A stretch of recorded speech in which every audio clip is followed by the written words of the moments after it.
Chapter 21, Interrogating and Recruiting the Enemy. Even before Marcius had to make a move, the dagger was forcibly stopped. A couple of black robes rushed in. The weapon was taken and the assassin was captured easily. It happened in a matter of seconds. And, Marcius was taken back to the time where the Shadow Guards apprehended the elder from Sargia clan, who was aiming his attack at him. This time, it was also the Shadow Guards.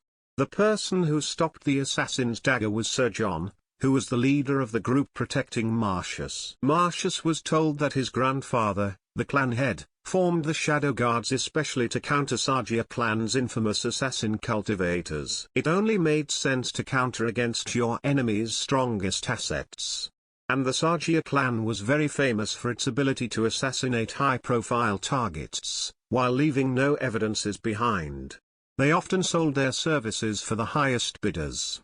And they were also extremely wealthy because of it. After the Shadow Guards finished restraining the assassin, one of the black robes pulled off the mask covering Marcius's wannabe killer's face. After seeing the face of his would-be killer, Marcius was surprised for a second. "Who sends you? Is it the Sargia clan?" Sir John asked in a menacing whisper. He was trying to intimidate the criminal into admitting the truth. The man refused to answer, watching his captors with a hateful sneer. "Answer when leader asks you a question, bastard." One of the Shadow Guards kicked him across the face, to force him to answer. "No. That won't be necessary." Marcius cut in. "I don't know who sends him. But he is not from Sargia clan." The guards showed surprise expressions while they heard Marcius's words. But Marcius paid them no mind. He was watching the now frowning face of the assassin, with calculating eyes. "His name is Adrian Sulla, the bastard son of Sulla family, and one of the few geniuses within the city." A flash of terror ran across the assassin's face. It was so fast that if you weren't paying attention, you would miss it. But Marcius was paying attention. "You are very famous for taking large amounts of money and doing many dirty works for that money.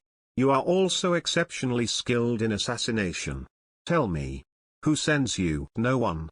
The assassin gritted out. "A mercenary's loyalty. Admirable." Marcius muttered. "Well, gentlemen, an interesting tidbit about Adrian. He has a little sister. She is sick. And that is why Adrian is trying to make money. To cure her illness, because Sulla family won't spend their resources on impure bastards." At the mention of his sister, the assassin started trying to get out of his restraints. He had a furious look on his face. "You animal! Do not bring my sister into this. I will kill you. I will kill you if you touch her." Due to Adrian's shouts, some of the people in the settlement woke up and rushed into the tent. Those who woke up were Sir Janus, Leon and most of the 23 cultivators. It was because they had exceptional hearing, due to their higher cultivation. "Oh no, no. You got it all wrong. I wasn't threatening your sister. I have lines I will never cross. I also have a little sister too." Marcius corrected him. "What I am telling you is to think about your sister. If you do not give me the name of the person who hired you, I'm going to kill you right here, right now. Then, can you imagine what will happen to your sister? The Sulla family won't even bat an eye for your death. They will also not help your sister. Think about it, huh?" After Marcius finished speaking, there was silence in the tent. After a while, Adrian spat out a name. "Arius Sargia." "Oh. It was that little shit. I knew he wouldn't sit back and take the humiliation." Marcius muttered. "Well, no matter. Sir John, we have the name. Take the criminal into prison. Toros will take you to a strong holding cell." Both Toros and Sir John saluted and rushed to obey Marcius's orders. But before Adrian was taken out of the tent, Marcius called after him. "Oh, and Ardrain? I think we should have chat after you have calmed down. I also want to hire your services. After all, no one will ever hire you after you breaking the client confidentiality.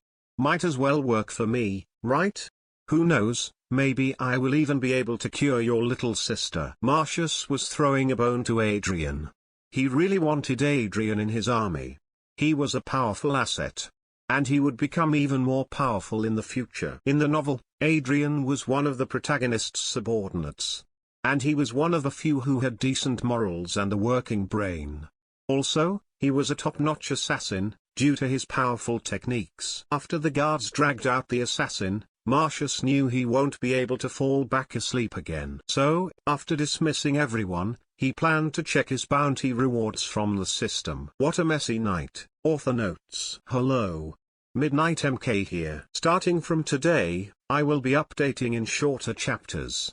But don't worry, I will update 2 chapters a day. Please leave comments and feedbacks. I really appreciate it. Please enjoy the chapter. And please vote if you do. Comment. 2 comment. Vote. 1 left. Send gift. Chapter 22, Meaningful Discussions. Marcius observed the small red object in his hand. It looked very much like a small seed. It was his reward for killing the alpha Lycanus. He got 800 bounty points and the small seed. It was called Chrisman Sky Seed. According to Kyo's explanation, the seed would be a great help for Marcius's cultivation. When he could cultivate, of course. Apparently, the system decided that what Marcius needed most right now was to get strong as soon as he could cultivate. Well, Marcius wasn't complaining. He also wanted to raise his cultivation as fast as he could. But there was only one problem. It was a seed. Marcius needed to plant it first. Only when appropriately nurtured, the seed would bear fruit. The resulting fruit, which was called Chrisman Sky Fruit, could provide a tremendous boost to cultivation when freshly eaten. The method of taking care of the seed was simple. It just needed a lot of blood and spirit energy, both of which Marcius could procure quickly in large amounts. Blood? He could just go on another trip to clear the forest, and kill a lot of demon beasts. Spirit energy? The cause of the demon beasts would also take care of that. Marcius clenched his fist, and the seed was swiftly stored in his storage ring. Marcius slowly stood up, as he noticed the morning sun rays coming in from the tent's entrance. He walked up to his table to quench his thirst by having a glass of water. He now had 1,500 bounty points, in addition to the Chrisman Sky Seed. Bountiful harvest, indeed. Young master, as you have predicted, Adrian Sulla has escaped our holding cells this early morning. We tried to track his movements, but we came up with nothing. This one deserved to be punished for his incompetence, Sir John said as he kneeled in front of Marcius. Don't worry. It is not your fault. It is his innate physique that makes him that much slippery to catch and contain. Marcius replied from his lying down position on a comfortable-looking chair. He was reading through some documents as listened to Sir John's report. And, it doesn't matter. Pardon, young master? I said it doesn't matter. Because he will be returning to us in no time. Marcius threw the papers onto the nearby table. Fuck, I'm getting more and more lazy. Thanks the heavens, I'm still hardworking and diligent when it comes to training and things that actually matter. I'm afraid I do not understand, young master. Why would he be coming back to us? He tried to kill you and we put him in a holding cell. We are practically enemies. How can you be so sure he will come back? Marcius didn't reply immediately. He considered for a moment and addressed the leader of Shadow Guards. Sir Joe, do you know what is the most powerful thing in the world? Marcius's question seemed easy. Sir John, for a moment, thought about answering. It was cultivation. Truly, this was a world where the strong ruled the weak. Personal strength was all that mattered, and the way to attain personal strength was through cultivation. But Sir John also knew better. He could guess the answer was not so simple. As he was pondering, Marcius answered it for him. It is hope, Sir John. Hope? Hope? Marcius nodded. Hope can make a man do anything. As long as there is hope, it gives them the motivation to keep going. A person without hope is a person doomed to fail, Marcius said. People would go to war for greed, lust and wrath. But at the root of all is hope. Hope that they could get more, hope that they could get what they wanted, hope that they could avenge their loved ones. Marcius continued as Sir John listened silently. For Adrian, that hope is his little sister. He would gladly give his life for her. He would do anything to cure his sister's sickness. And he now knows that I, perhaps, will have a solution or cure. And that is all he needs. A spark of hope. After Marcius finished speaking, Toros came into the tent. Young master, the task of dismantling the demon beasts' bodies is nearly finished. Do you want to take a look at the results? Oh, Yes. I did order you to come and get me after you have finished the task. Marcius stood up from his lazy position. All right, lead the way. Taros led Marcius towards the outside of the tent. Oh, and today's breakfast was delicious. Nice seasoning with the Lycanus steak. I'll let the cook knows that young master appreciates her food. Please do. As the two of them got farther from the tent, their voices got inaudible. Sir John was left alone in the tent, mulling over the conversation he just had with the heir of Aemilia clan. A spark of hope. Author notes. Hello. Midnight MK here. Please leave comments and feedbacks. I really appreciate it. Please enjoy the chapter. And please vote if you do. Comment. 3 comment. Vote. 1 left. Send gift. Chapter 23, The Second Day of Expedition. From the 23 dead Lycanus and an alpha Lycanus, we get around 450 yellow spirit shards, 31 orange spirit shards, 23 yellow beast cores and an orange beast core. Marcius looked at the items on the table in front of him. The 2 different types of spirit shards were put separately into 2 pouches. The beast cores, however, were carefully kept within well-crafted wooden boxes. Distribute all the spirit shards among the soldiers who accompanied me into the forest yesterday. The yellow beast cores will be given to the cultivators who also accompanied me to the forest. They include Sir Janus and Leon. Marcius ordered. The heir of Aemilia clan picked up the slightly larger orange beast core. I'll be taking this. The beast core was safely put into his storage ring. If others complain because they are not getting the rewards, tell them it will be their turn to accompany me on my trip into the forest. And that, they will also be awarded according to their performance today. Marcius, then, remembered something. Oh, and from dismantling the beasts, you do get a lot of beast's blood, right? Taros was puzzled, but nonetheless he answered. Yes, young master. I mean we do not particularly collect the blood.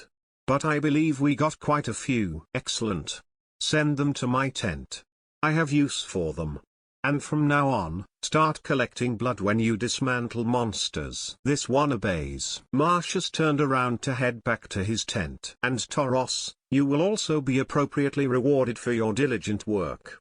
Just not yet. Thank you, young master. Marcius used movement of Gaia to quickly approach the enemy. Then, his hands became a blur and the opposing demon beast was cut into pieces. It was another Lycanus Marcius just slayed. This time, Marcius took a different group of soldiers into the forest. He did this because he wanted to give all of his troops an equal opportunity for rewards and experiences. Today, Marcius and his small group of soldiers had to face a few different species of demon beasts. Most of them were still Lycanus packs, but there were additions to the demon beasts they had to face. Despite the addition in numbers to the beasts they had to fight, Marcius's troops were doing better than yesterday. The reason for that was the flying objects above the small army. The scout drones. Marcius bought 4 more drones using 300 bounty points in total. He left 1 drone back at the camp.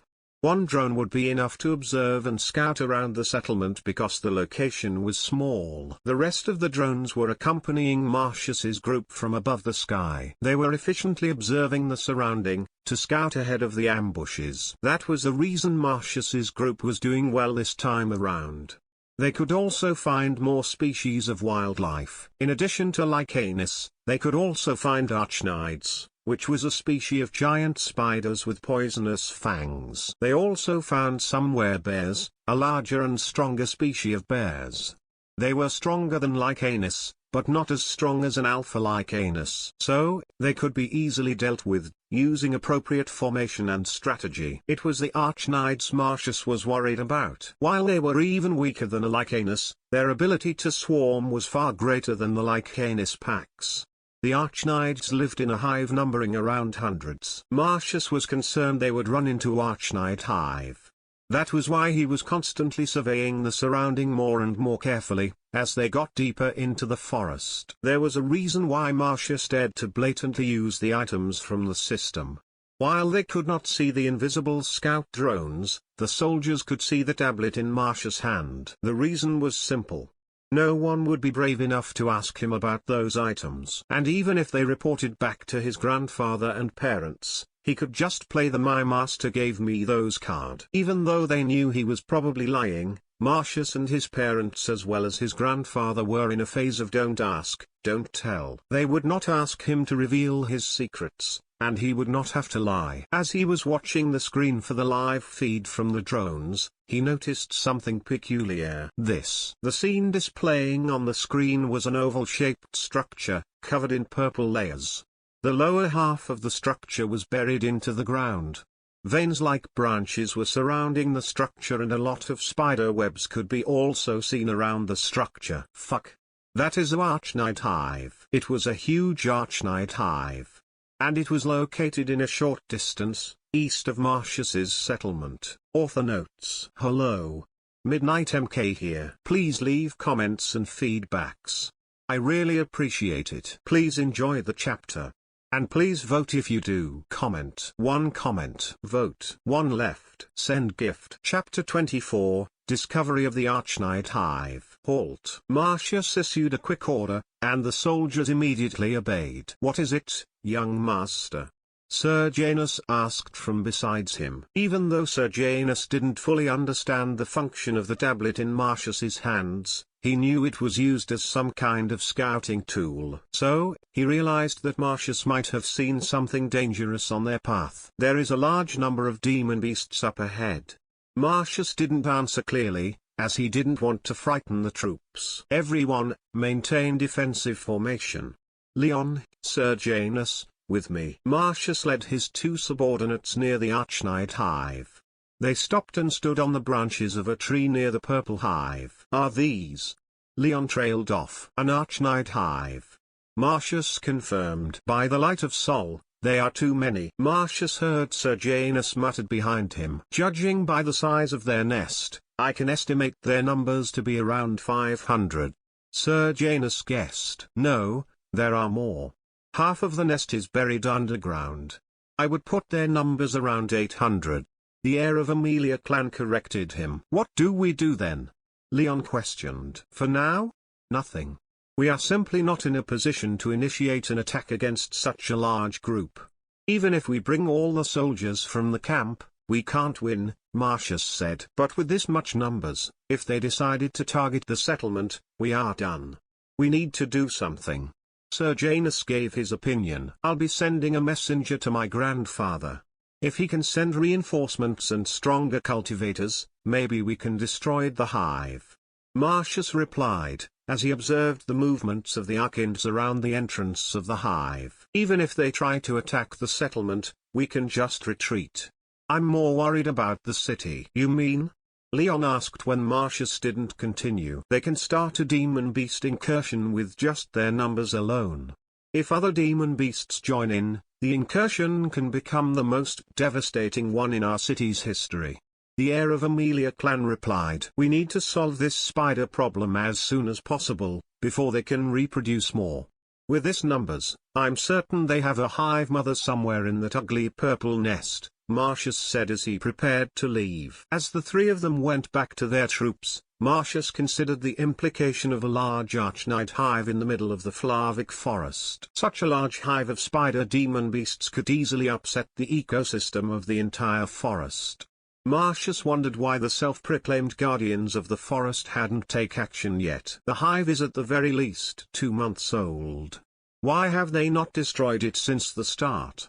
Maybe I'm missing something here. There was no mention of an Archknight hive in the original timeline of the novel. Nevertheless, it was a delicate matter for Marcius. He needed to handle it carefully. One wrong move and his reputation would be severely damaged back at the city of Mediolan. Right now, the citizens of Mediolan were looking forwards to his expedition with positive mindsets, because it could solve their population problem. There was no reason for Marcius to rush a decision and ruin his chance at the approval of the people of Mediolan. After Marcius directed his small army to pack up and return to base, the process went smoothly. The problem of numerous heavy corpses of the demon beasts was solved by the use of storage rings. Marcius wanted to explore a little more, but the Archknight hive was very close to their location. So, he decided to be cautious. As soon as he had arrived back at the camp, he went into his tent and started drafting a letter to be sent to his grandfather back at the city. After the letter was finished, one of the shadow guards took the letter and carried it back to the city. Marcius told the guard to be careful, because there could be Sargio assassins waiting to ambush and intercept any messenger going to the camp or returning to the city. After managing all that, Marcius decided to address the situation to all of his troops. He ordered Sergianus and Leon to gather the soldiers at the center of the camp. Everyone had to come except for those on guard duty. "I gather you all here today, to announce a matter of grave importance." Marcius started, as soon as he saw the soldiers were gathered. "Not only this matter important for our camp, it is also very important for the peace and security of Mediolan city." The soldiers were listening intently. "This morning, Sergianus, Leon and I discovered a large archnide hive east of our settlement." At this news, the soldiers started freaking out and muttering to one another. All of them knew how terrifying a large host of archnides could be. Marcius threw his hand up to signal the troops to calm down. "But do not worry. The hive has yet to reach its full maturity. And as of now, the archnides are merely protecting their territory instead of venturing away from it. We do not need to expect attacks on our camp anytime soon." He managed to calm the worried troops down. "And I have written back to my grandfather of the situation here, and we can expect reinforcements and stronger experts in the following days. For now, we will make no move towards the hive. But, we will be increasing the security measures of the camp, and we will also need to be more careful in our future trips into the forest." Marcius did say a few more words to assure his troops. Afterwards, he dismissed them after informing them of the details of tightened security measures. All of Marcius, Sergianus, Leon and Tauros would be very busy for the rest of the day. "And tomorrow is the day of the trial. I'm still not as prepared as I want to be. Well, no plan survives first contact with the enemy. I guess I will just go with the flow." Author notes: "Hello. Midnight MK here. Please leave comments and feedbacks. I really appreciate it. Please enjoy the chapter. And please vote if you do. Comment. 2 comment. Vote. 1 left. Send gift." Chapter 25, The Sacred Temple of Sol. Marcius was currently heading towards the northern part of the forest, as per Lady Sabara's request. He was actually moving towards a general direction without an end goal. It was because Lady Sabara didn't specify the exact location they were going to meet. So, Marcius figured that as long as he kept moving, he would meet the welcoming party sooner rather than later. Marcius had to strictly ordered Sergianus, Leon and the shadow guards to stay behind at the camp. He pulled the "It is my master's" instruction card. Whether they believed him or not, he didn't care.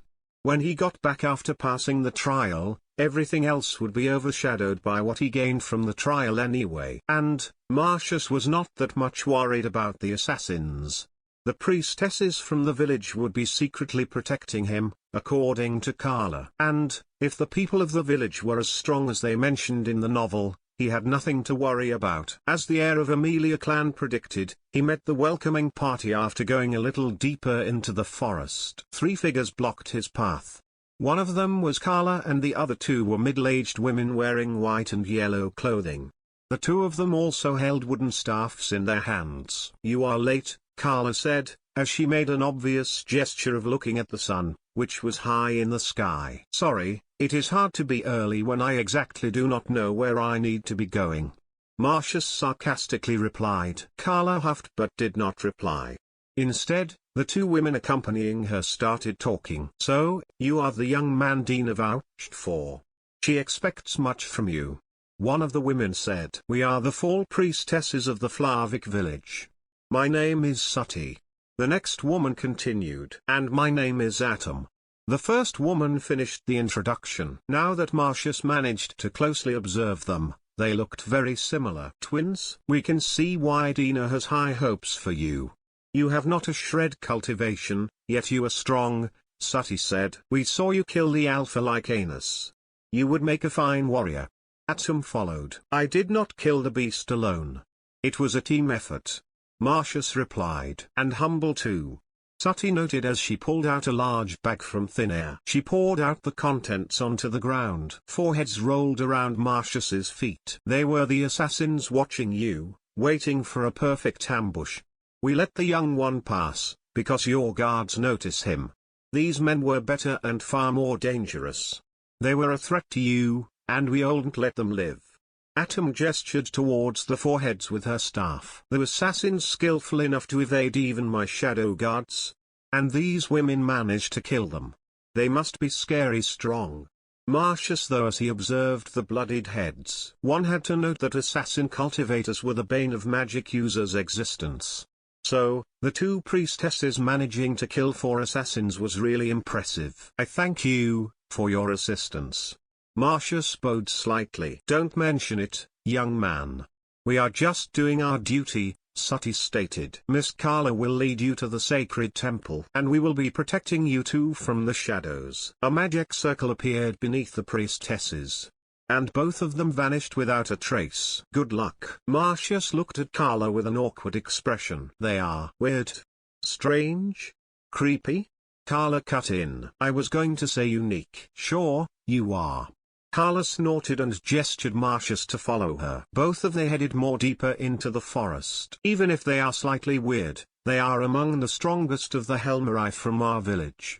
Carla remarked. Helmeri was the term used to describe the people who were born with magic. On an interesting note, the Helmeri addressed the cultivators and humans without magic, as Huma. After walking for a while in comfortable silence, Marcius started speaking again. I need to talk to you about something. Is that about the Archnide hive? Carla asked as if she had predicted it. Marcius nodded and Carla let out a soft sigh. It is true that we would have taken care of it, since the early stages of its formation. But this time, things are a little different. Marcius let Carla talk without interrupting her. It is complicated. We have a solid reason for not being able to take action. Not being able to take action?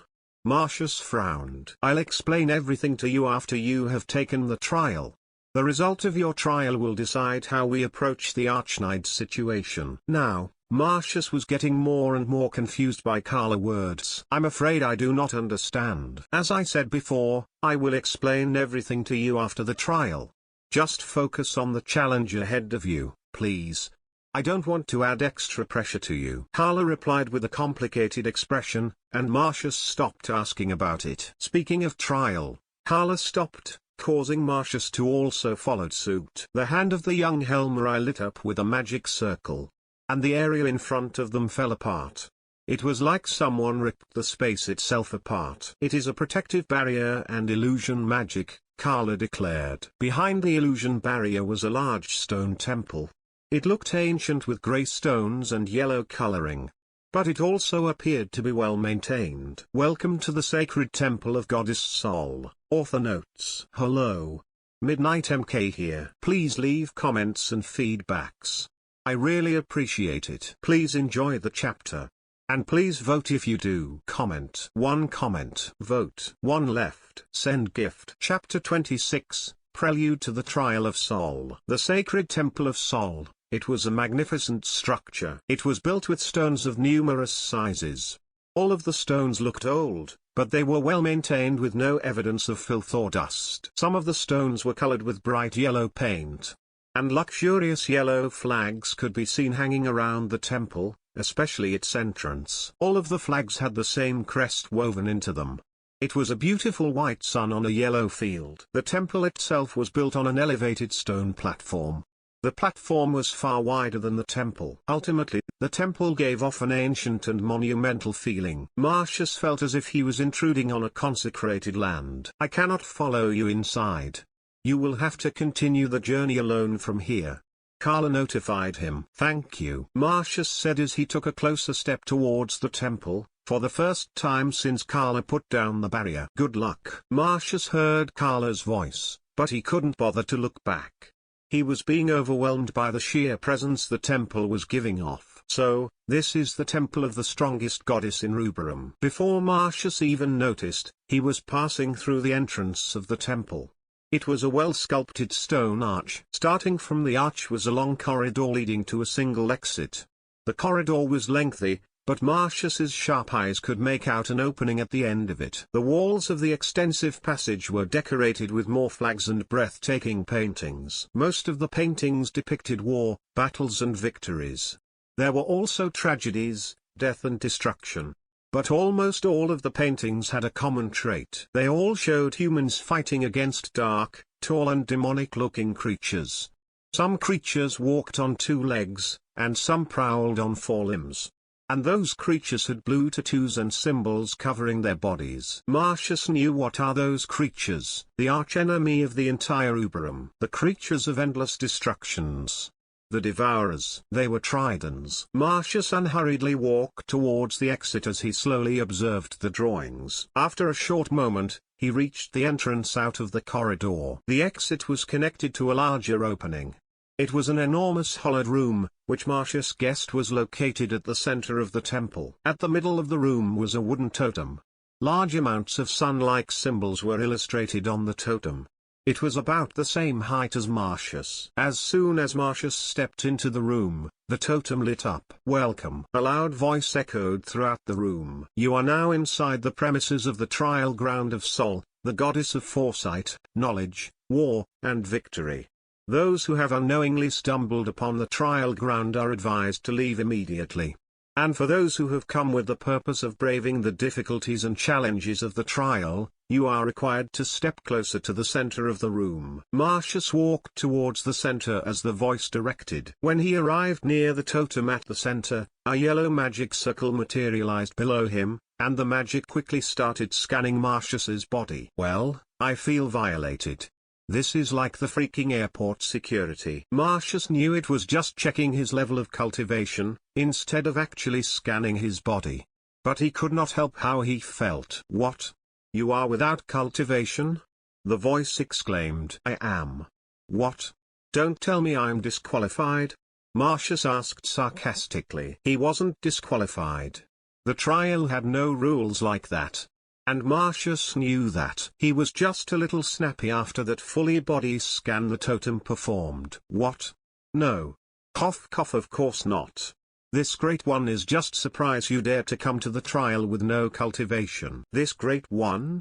You arrogant little shit, if I don't need to take the trial now, I would beat the crap out of you," Marcius thought, as he glared at the wooden totem in front of him. "Anyway, this great one can feel that you have great physical strength. You still have hope. Now let this great one explains the rules of the trial to you." Marcius's glare intensified. And the voice grew uncomfortable and quickened the explanation. "The trial has 3 stages. The test of strength, the test of will and the test of heart." Is it just me, or all the cultivation novels have almost the same type of trials and stages? Or is this just a really efficient and effective way of testing the challengers? Now that I'm living in the novel, this is awkward, Marcius thought with a frown. No, seriously. This author is just lazy. Sorry. Only after passing the 3 stages of challenges, you will be regarded as having conquered the trial. And you will be rewarded appropriately according to your performance. The voice continued. There are but few rules. There can be no outside help. Artifacts are allowed. You cannot stop once the trial has started. Only after successfully finishing the stages, or dying, the trial will be stopped. Now, dear valiant soul, do you dare to brave the challenges ahead? Yes. I am ready. Please start the trial. Marcius answered with conviction. Then, let the trial of Sol begins. Author notes. Hello. Midnight MK here. Finally. The trial is starting. It is Marcius's main goal of this entire expedition. Please leave comments and feedbacks. I really appreciate it. Please enjoy the chapter. And please vote if you do. Comment. 2 comment. Vote. 1 left. Send gift. Chapter 27, The Test of Strength. Then, let the trial of Sol begins. Immediately after the voice announced the start of the trial, the hollowed room Marcius was in faded from existence. The greyish stones and high ceiling disappeared. In their place, black walls and brightly lit torches materialized. The wooden totem was also gone. In its place was a human-shaped figure. Marcius slowly walked towards the figure with caution. As he inched closer to the figure, he could see that it was a puppet made from unknown greyish material. For the test of strength, you will need to defeat the training dummies created by the authority of Sol. You will start with one dummy, but the number will slowly go up as you defeat them. The voice stated. Shit. This trial is different from what I have read from the novel. Marcius thought worriedly. From his memories, the heir of Aemilia clan remembered that the protagonist, Logan, had to defeat quite a few demon beasts of varying cultivation, to pass the test of strength. And now Marcius had to fight dummies? Was the totem looking down on him? No, more importantly, was this going to be the norm in the future? Wouldn't he be able to rely on his knowledge for the times to come? Or the totem just gave out different tests to different challengers? Fuck it. Who cares? I just need to destroy the dummies. The easier it is, the better the chances of me getting what I want. Marcius thought as his right hand changed into a grabbing motion. The obsidian edge appeared within the grasp of his fingers. The dummy also mirrored his actions, and a sword made out of the same material as the training dummy appeared in its hand. Curious. Marcius rocketed forwards using movement of Gaia. The dummy did the same, and moved with the swiftness rivaling Marcius. What? Marcius was caught off guard by the speed of the dummy, but he continued on and met the training dummy at the middle. The black-colored sword and the grey-colored sword clashed. Marcius was once again surprised. He slashed his sword in a way that it would be difficult to parry or counter with normal defensive maneuvers, but the dummy met his sword nonetheless. Is it also using movement of Gaia? He dragged his sword along the surface of dummy's sword. Eventually, the guard of obsidian edge met the blade of the enemy. Marcius prepared to put pressure on his hand, and used the sword guard to force the dummy's sword back. But the dummy adjusted his sword stance and let Marcius pass through entirely. As Marcius was pushed forwards with his own momentum, he felt great danger coming from behind him. He had to quickly jump up to avoid the incoming sword. While Marcius was in the midair, the dummy adjusted its sword's direction again, and the sword managed to create a shallow cut on Marcius's leg. Marcius backed away from the training dummy quickly. He tried to feel his leg and found out that it was slowly bleeding. I misjudged the totem. It is not underestimating me. A dummy, which has the same strength but better in techniques than me. This is worse than demon beasts. This is going to be difficult, Marcius said with a bitter smile. It had been going on for a while now. As Marcius had figured, the dummy did have all the capacities of him. It even had the same strength. Forget about more, even one training dummy is giving me a very difficult time. Especially, the training dummy's mastery of movement of Gaia was terrifying. It also used the technique in a different way. While Marcius used the flexibility of the technique to change his attacks very rapidly and confuse the foe, the dummy used it in a different and highly efficient manner. The dummy utilized movement of Gaia to adjust its attacks in a terrifying way. If you were blocking a slash, it became a thrust. If you were evading a thrust, it became a slash. It never wasted its movement and momentum. It never changed directions mid-air like Marcius did. And that makes it more efficient and dangerous than Marcius's movement of Gaia. Because you knew the dummy was attacking, but you would never be able to guess the form of attack, and you would never be able to block or evade. Marcius had multiple cuts all over his body. While they were not deadly, the small wounds were slowly bleeding him out. To defeat it, guess I will have to think and attack like it. Marcius also noticed something. In addition to movement of Gaia, the dummy was also using 7 circles position and red serpent slash. The dummy's stance indicated that it was always aware of its immediate surrounding, which was a trait of 7 circles position. And it would frequently lash out with powerful red serpent slash. First, Marcius would have to take care of his wounds. They were slowly tiring him out. Marcius tried to inflict some damages to the training dummy, so that he could have a break to heal his injuries. But his speedy attacks were no use against the dummy, which had the same speed as Marcius in addition to 7 circles position technique. I don't want to try that out if I don't have to. But I guess I have no choice. Marcius took a sword draw stance, a typical prelude to red serpent slash. The dummy also mirrored Marcius's actions. You may have all my techniques and my strength. But let's see if you can keep up with this. Author notes. Hello. Midnight MK here. Finally. The trial is starting. It is Marcius's main goal of this entire expedition. Please leave comments and feedbacks. I really appreciate it. Please enjoy the chapter. And please vote if you do. Comment. 2 comment. Vote. 1 left. Send gift. Chapter 28, One sword to cut hundreds. You may have all my techniques and my strength. But let's see if you can keep up with this. Both Marcius and the training dummy released their attacks. But there was a distinct difference. While the dummy just released one single powerful red serpent slash, multiple slashes were coming from Marcius's black sword. It was an idea Marcius had had for a while. It was just never tested out before. Marcius wanted to combine the rapid attacks provided by movement of Gaia, with red serpent slash. The result was the numerous red serpent slashes created almost at the same time. The dummy's single red serpent slash was overwhelmed by Marcius's numbers, and quite a few of attacks actually reached the dummy and greatly damaged it. Catching a much-needed breather, Marcius took out a bottle of green blood and drank it in one go. Marcius warily observed the damaged dummy as he let the effects of the potion heal him. The training dummy was blown away by Marcius's attacks and was trying to get back up. Damn. It is more powerful than I thought. Worth the risk. Initially, Marcius didn't want to try the combined technique, because it was just a theory and he had never tried it before. Merging different techniques such as this was really dangerous, not to say extremely difficult. Only those with complete mastery over the techniques would dare to try. Even then, they would have to experiment and train diligently before actually using it in combat. What Marcius did just now was very stupid and suicidal. He was just lucky that he too had complete mastery over movement of Gaia and red serpent slash. The dummy slowly got up with difficulty. While Marcius was attacking, he specifically targeted the limbs of the training dummy. So, the right hand and both legs of the dummy was badly damaged. It is a relief that the dummy is not healing. As the training dummy slowly inched towards him, Marcius again entered the sword draw stance, preparing a red serpent slash. Oh.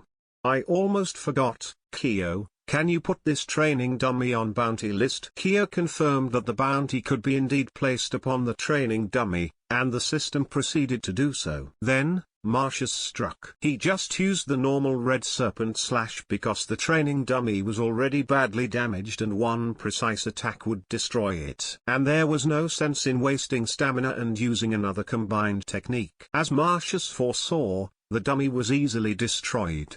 And it disappeared into small motes of light. Alert.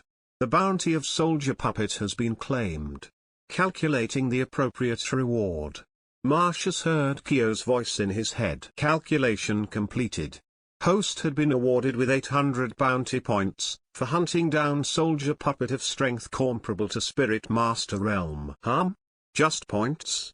Boring. Marcius didn't have much time to mull on the lacking reward, because 2 dummies materialized in front of him. Marcius tried to use his combined attack again from the beginning, because his body was mostly recovered from using green blood potion. But the 2 dummies swiftly approached him, one using the red serpent slash and another trying to disrupt his attack. Marcius had no choice but to go on defensive. He parried the attack of the second dummy with difficulty, and then, he had to jump high to evade the incoming red serpent slash. Fuck me. They are not giving me time to prepare my attack. Although I have to be thankful that they are not using the combined techniques like me. The 2 dummies and Marcius went back and forth.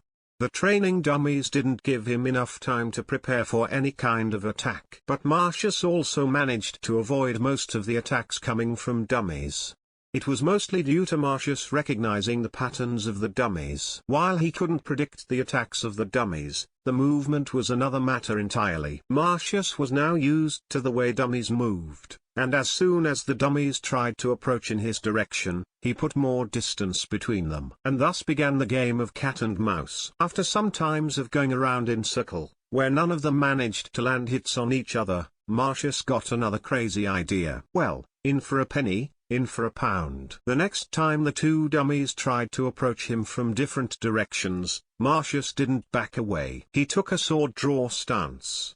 But this time, it was different. His legs were put in a way that he used to do, while using 7 circles position. This time, When the red serpent slash came out, it was in multiple slashes dashing out in multiple directions. The slashes hit the two approaching dummies and they were swiftly destroyed. It was because the two training dummies were not expecting the attack and they were unprepared, that both were destroyed in one technique. Marcius was also injured. He just used a combination of red serpent slash, 7 circles position and movement of Gaia. The combination was beyond crazy and he was severely punished for it. His sword hand was bleeding with bruises all over it. Both of his legs were also slightly bleeding. But the result of the combination of techniques was worth the injuries. The damage of the attack was devastating. Wow! This is without cultivation. It would be even more destructive if I use it with spirit energy. Marcius thought as he looked at the aftermath of his attack. He was also pulling out a dozen of potions from his storage ring and drinking them. Let's call it one sword to cut hundreds. I know I'm not supposed to be naming techniques in the middle of a fight, but damn. That is very strong. 3 training dummies materialized in front of Marcius. Marcius again had to get into fighting stance. There is going to be no end, is there? Ha ha, welcome to hell, myself. Author notes. Hello. Midnight MK here. Please leave comments and feedbacks. I really appreciate it. Please enjoy the chapter. And please vote if you do. Comment. For comment. Vote. 1 left. Send gift. Chapter 29, Fortune Favors the Bold. Marcius stood around a number of destroyed training dummies. There were 8 of them. And 1 dummy was left standing in front of him, but it was also badly damaged. Marcius swung his sword and the slow-moving dummy was cut in half. It was difficult.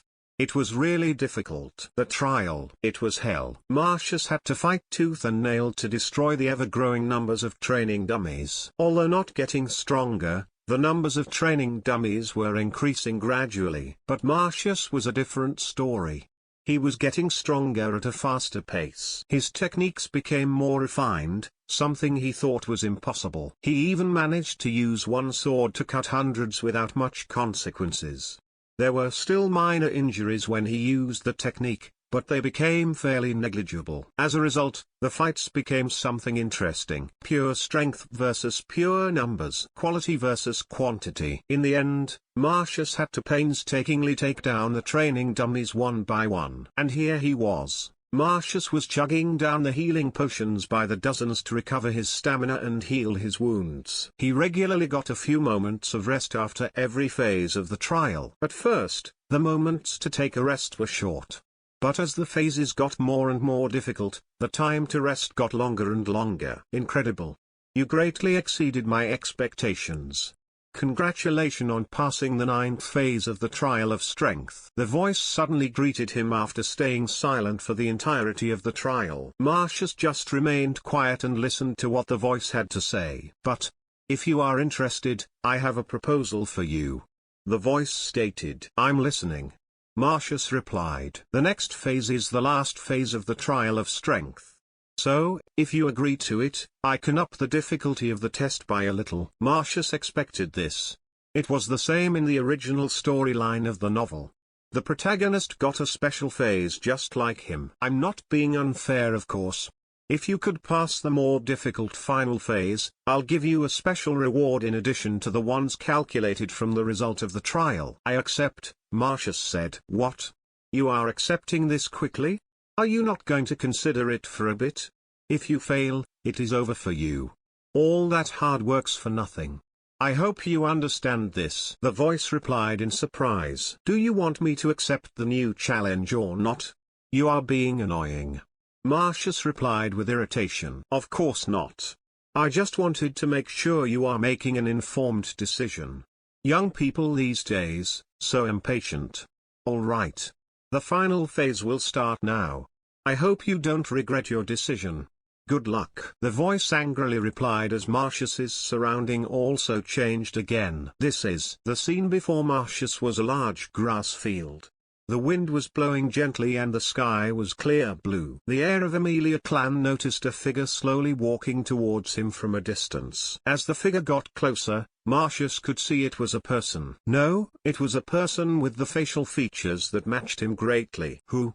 First, it was the training dummies with my strength and techniques. And now it is a person looking exactly like me. Are you also a training dummy? Marcius asked. Yes and no. I'm not human, yet I have the exact features of a human. Well, you could call me a clone. The clone replied. So, are we supposed to fight? Yes. I'm your final obstacle to pass before advancing to the next stage. This is just getting old, Marcius sighed. Oh ho. I advise you to not underestimate me. I'm more intelligent than those useless puppets. I'm more creative. And most importantly, the clone's hand moved and the exact replica of Obsidian Edge appeared in his hand. He slashed forwards and multiple red serpent slashes appeared. My strength, skills and techniques are updated to match your exact capacity. Marcius had to make a hasty retreat to avoid the numerous attacks. Fuck. This is officially my worst nightmare. The totem updated his minions again. This one is capable of using one sword to cut hundreds, my strongest technique currently. Marcius had to evade the many red serpent slashes again. He appeared to be stronger than me too, judging by his attacks. Exact capacity my ass. What happened next made Marcius widened his eyes in surprise. A faint blue light surrounded the clone's sword. And the clone used one sword to cut hundreds again. But this time, instead of multiple slashes and the generated wind pressure, thin lines of blue energy rushed out of the sword and raced towards Marcius. Cultivation. The clone is using spirit energy. He is what I will be when I gain my cultivation. Shit. Shit. Shit. How am I supposed to survive that? Marcius had to defend the spirit energy with his sword, since he couldn't evade. That special reward better be worth it. Because otherwise, I'm using that totem as firewood. Rubrum trivia. The goddess Sol, the divine being who governed the domains of foresight, knowledge, war and victory, was a deity worshipped by over the half of Rubrum's population. The Church of Sol was also the most dominant religion on Rubrum. She was the goddess who accompanied High King Alexios of Etus and fought alongside him, during the War of First Trident invasion. She was also besides the High King, when he set out to unify the entire realm of Rubrum into one single empire. It was rumored that the High King named his empire as Solas, in honor of goddess Sol. Unfortunately, after the death of High King Alexios, the goddess Sol disappeared. It was said that she went into isolation, due to the sadness and sorrow of losing a cherished friend. Nevertheless, the goddess still watched over the realm of Rubrum. And she still sent out champions and heralds, time and time again, to aid the people of Rubrum in time of great crisis. Author notes. Hello. Midnight MK here. Please leave comments and feedbacks. I really appreciate it. Please enjoy the chapter. And please vote if you do. Comment. 1 comment. Vote. 1 left. Send gift. Chapter 30, The End of the Test of Strength. Marcius could remember the time he thought that, from stage 1 to stage 9 of the trial of strength was literal hell. Now he was reconsidering his opinions. Because if those stages were hell, this last stage was a purgatory filled with nothing but agony and torture. Seriously, how was he supposed to fight the version of himself, which possessed all his techniques, experiences and strength, plus cultivation? The clone had been throwing him around like a rag doll for the last half an hour or so. Not once had he been able to go on the offensive. The clone was keeping Marcius on his back foot all the time. In addition, the clone was much more intelligent than the training dummies he had to face during the previous stages. The clone always adapted, adjusted and countered Marcius' various schemes and strategies. The heir of Aemilia plan was running out of options. Right now, the only advantage I have over the clone is my bounty hunter system. No way he also has it. The system was created by Crito, the supreme god, himself. Marcius parried a downwards slash from the clone, but the clone used spirit energy and Marcius was forced back considerably. I told you not to underestimate me, didn't I? Tick-tock, Marcius. The time is running out. You are running out of stamina and I'm not giving you a chance to recover. That was the other thing, the clone seemed to have unlimited spirit energy and stamina, where Marcius was slowly running out of his strength. Time to think a way out of this, dear Marcius. Despite what it might seem like, I do want you to win. I'm you, after all. The clone stated. Guess I'm really doing it. Marcius took a sword draw stance again.